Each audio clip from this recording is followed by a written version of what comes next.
Hi everyone, Fenris Models here, and in this video I wanted to show you how I built the Pegasus Hobbies Spinosaurus in 1/24th scale.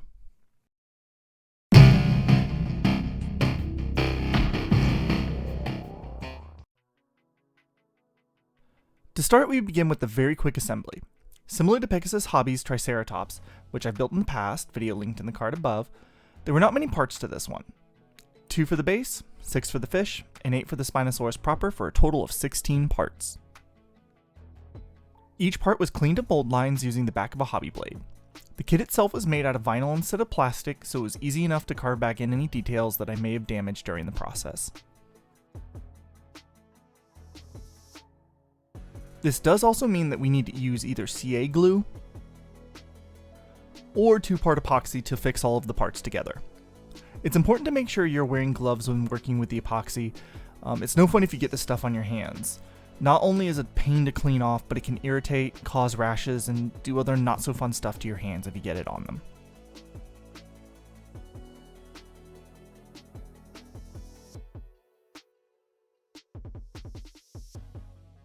The adhesives are given a chance to dry, and then we can move on to the putty work. Tamiya Basic Type Putty, the one with the orange cap, is thinned down with some Tamiya Airbrush Cleaner or Tamiya Extra Thin, and used to cover the seam lines. I initially apply it with a toothpick, and then I go behind with the Extra Thin's applicator brush to feather out any putty and get a nice seamless blend with the scales.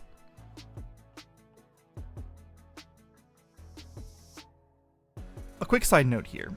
If you were unaware, both Tamiya Airbrush Cleaner and Tamiya Extra Thin Cement are essentially the same thing. The active chemicals in one are at a 50-50 ratio, and in the other it's 49.9% to 50.1%. And I've been buying the airbrush cleaner for years now to refill my Extra Thin from, which is why I have no issues at all using the Extra Thin applicator brush to work the putty in. And any putty that may come back into the jar just serves to turn it into an extra thin sprue goo, essentially. If anything, I found that this has given my Extra Thin just a little more grip when it comes to adhesion.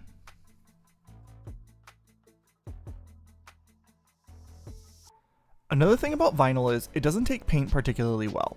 So first, the whole model received a coat of Mr. Primer Surfacer 1000 to give the paint something better to adhere to. Once that was dry, Vallejo Model Color Black 70.950 was sprayed into all of the places where shadows may naturally gather, such as at the shoulders, hips, bottom side of the jaw, and along the sail where it met the scales.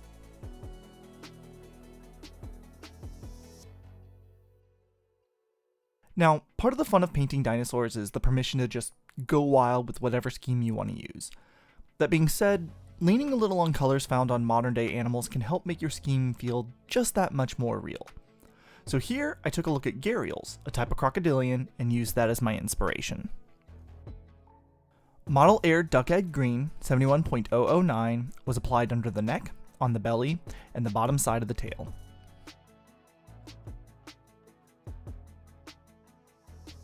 The rest of the body, head, and limbs all received a coat of Mecha Collar Olive Green 69.028.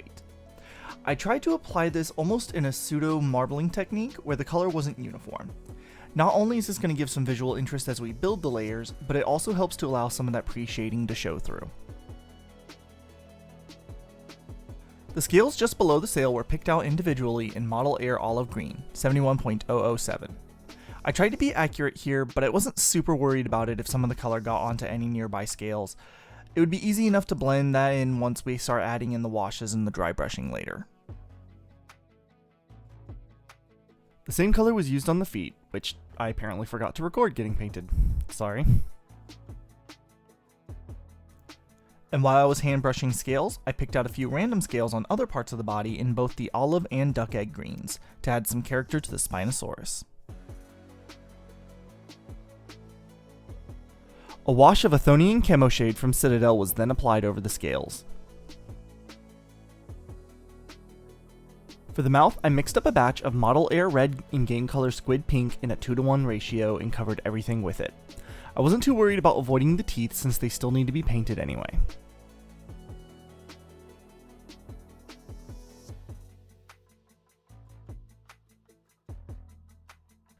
It did feel a little too uniform though, so I added a few drops of chocolate brown to the mix and repainted the tongue in the darker color.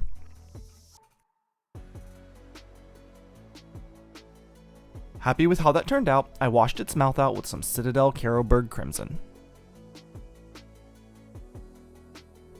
The wash was left to dry, and then the teeth could be painted.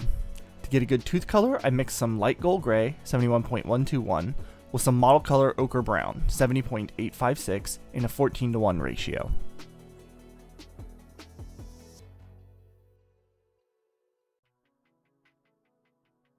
Gray, 71.047, was used for the claws on both the hands and on the feet. And then it was time for the small details, aka the eyes.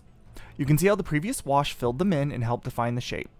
Duck egg green was then used to paint the eye. I generally don't like to use pure white here, but something close to it like a light gray or a green is perfect. A very small amount of black was touched in the center for the pupil, followed by a literal pinprick of white to give it some life.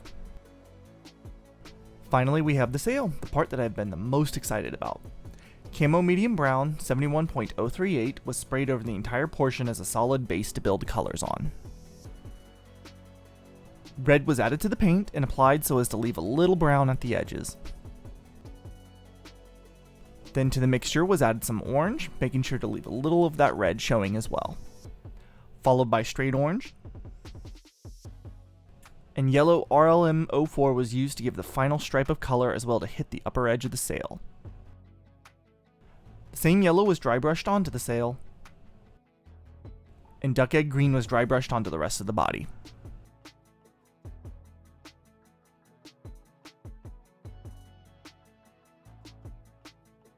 With the Spinosaurus done, we can move on to the Xiphinactus fish. USAF light gray, 71.276, was used for the base color here. Again, I didn't use pure white. It's pretty uncommon to see pure white in nature, and this gray does a great job of looking correct.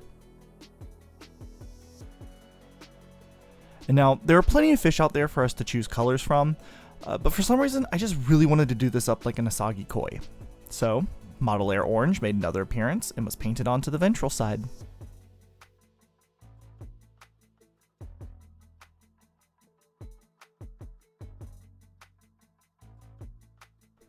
Glossy Sea Blue, 71.300, was then dry brushed on the dorsal side.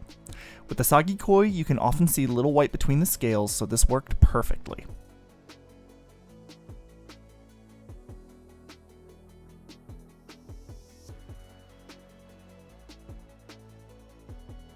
The same yellow RLM04 from before was mixed 50-50 with glaze medium and painted onto everywhere the orange had been.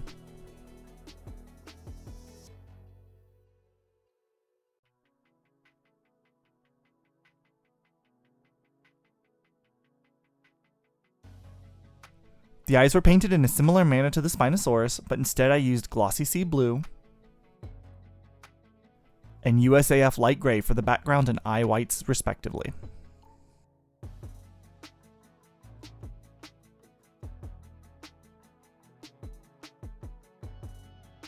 Tamiya Clear Red X27 was used for the wound. First, I filled each tooth mark with the paint, and then I dabbed a little on the edge and let the paint run naturally. The random nature of the flow perfectly replicated how the fish would have bled.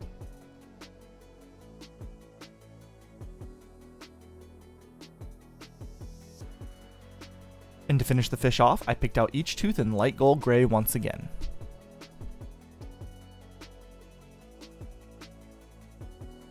And with that done, we can start on the base. Beginning with the river, I painted the whole area in white. In actual white this time. Variation was added in the form of turquoise and yellow squiggles. Tamiya XF17 Sea Blue was then applied over everything. I like to keep the spray a little light on the wave crests compared to the troughs for that extra dimensionality.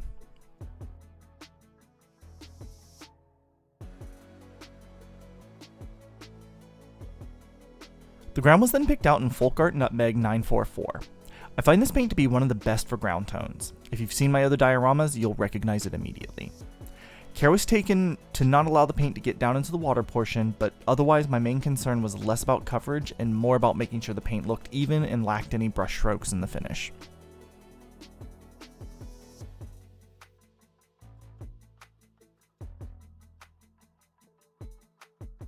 For the fallen tree, I wanted to make sure that it would stand out from the ground and not be too close in color. Model Air Burnt Umber 71.040 was chosen for this.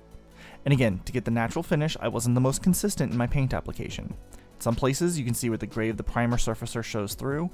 So long as the brush strokes are non-existent, we can blend all this together when we get to the washes. Which happens to be what we're doing next. 3 separate colors were used here, each applied randomly across the base and feathered out with a brush. Mecha Weathering Oiled Earth, Game Ink Sepia,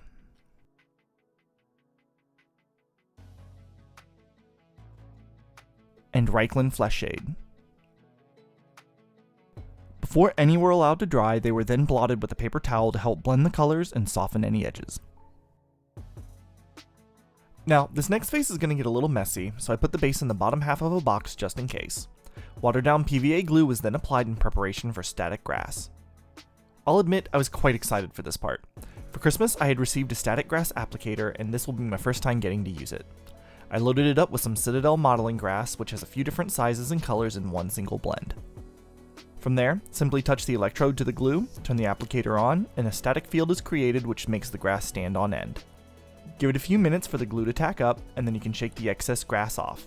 I made sure to also clean the water of any fibers in preparation for the next stage.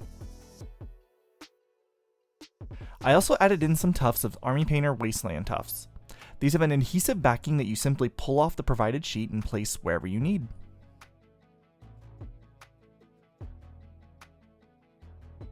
Woodland Scenic's blended turf was also sprinkled around the diorama. Scenic cement was then sprayed over everything to lock it in place, though I did make sure to wipe up any that got on the river portion or on my desk. I also wanted to try out some of Vallejo's Stillwater product on this kit. The intent is to give a nice glossy wet look to the river. So, using some masking tape, I created a little dam to hold the acrylic in. Yes, acrylic. Stillwater product isn't a resin per se. I added a few drops of turquoise alcohol ink to the still water, and once thoroughly mixed, I began to pour.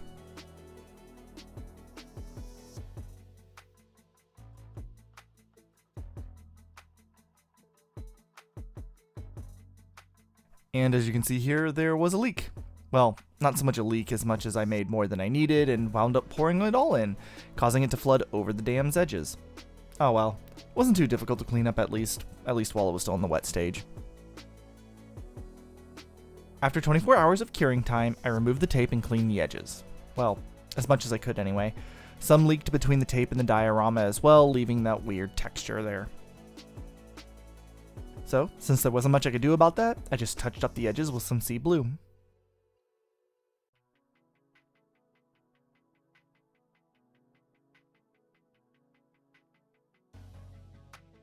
The fish and the Spinosaurus were added back to the diorama base, and we can call this one good.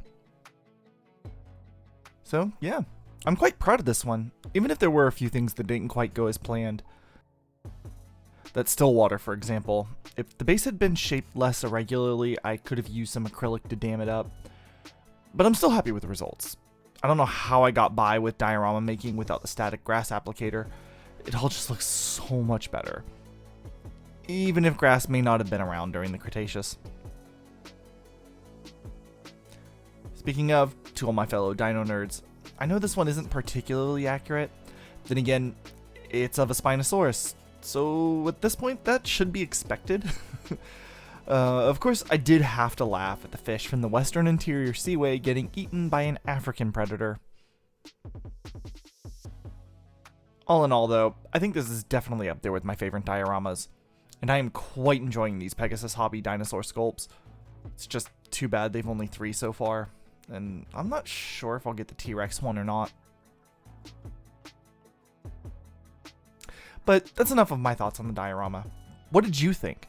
Let me know in the comments below and tell me if you want to see more like this, or if you'd rather I slow my roll and jump back over to aircraft and armor. Thank you, Cali Bear, and all of my starter set patrons. Your support is invaluable and keeps this channel going.